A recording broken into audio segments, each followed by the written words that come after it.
And do you think I believe that bollocks to 50%? No. Like, what? He's going to be 50%. Okay, I'll turn up 70 and I'll beat him. No, I know he's not stupid. He's a clever man. He's not daft. So I've trained the way I always train, and that's why I'm still here in these type of fights 15 years as a pro.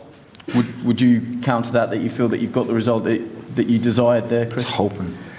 You know, I used to think Tony Bellew was the biggest arsehole to come out of Liverpool, but I think at this stage now, Liam is definitely taking that #1 spot. It's it's impressive.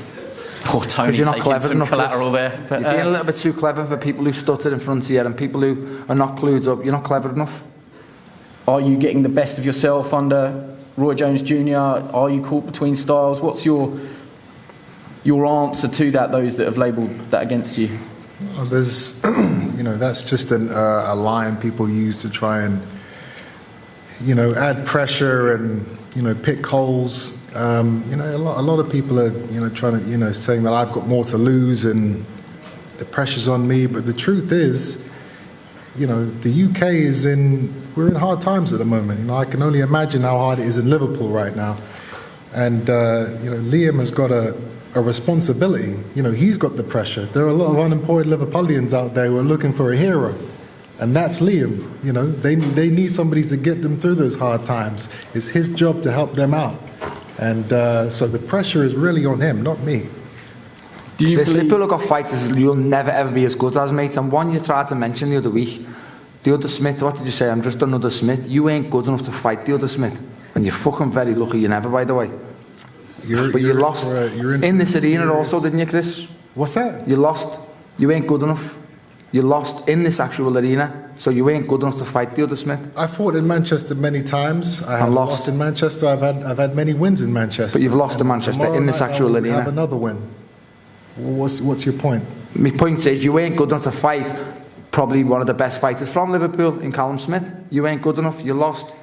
And he beat the man that beat you. If you want to think that, if you're saying your brother's better than you, then that's great. We're not here to talk about your brother. We're here to talk about the roasting you're about to receive. Shall we talk about your hairline? What you tried to give me a I'm grey. I'm very happy I'm grey. I went grey quite early. Shall we talk about your hair? Or your beard? What do you want to talk on? It's a bit fruity, isn't it? Talking publicly about another man's beard and... You tried to say I look 50, mate. I'm happy with the way I look. What have you had done to your hair? Listen, I don't know. Come on, just tell them. You're asking me if I'm gay. You're asking me about my beard and my hair. It's because we're sitting here talking at the press conference. So just tell them. I can introduce you to him if you want. Your barber tattooed your hair. I don't know. Did your barber tattoo your hair? If you want to get personal with it, if you want to get dark and personal with it, talking about being gay and do I like girls, I've been told by multiple sources that you cheat on your wife on the occasion, every occasion, so glass houses, mate. You've got a tattoo there, lad. Let's just relax on the personal stuff, huh? Transplant. I'd rather be gay than a cheat. How about that? You haven't got a missus to cheat on? Exactly. One thing I would say, guys, is there's a line and there's below that line. Well, no, there's no lines anymore. We're talking about, Let's just try and keep... We're here now, let's do it. You're a fraud, maybe we should just hit reverse and come out of this and go back to the fight. Even with the titles, what was it, the IBO and WGA, you're a fraud. The lines have been thrown out now. Chris, let's just take a sec here, guys. Whatever you want to do, we can do it. Let's just, to quote you, let's have some parliamentary procedure here. Let's just sum this up now. Chris,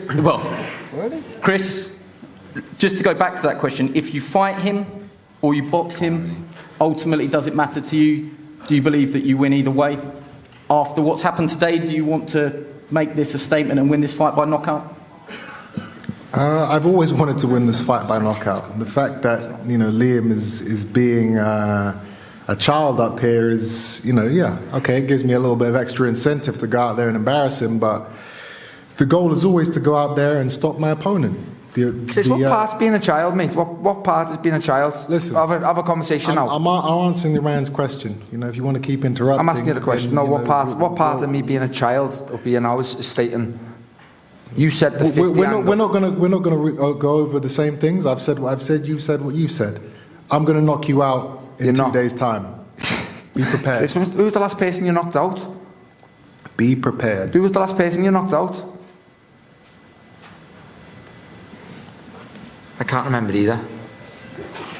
Liam, after You know, it's been a spicy build-up. Winning is ultimately all that matters in professional sport. Do you want to make a statement on Saturday night, or is it just the win that matters? Look, it's just a win that matters regardless, but, you know, there's not more than I'd love to make a statement to stop Chris Eubank, but a win regardless, and I'll win at any means necessary. Will you give a final prediction? Liam Smith win. Chris, will you give a final prediction?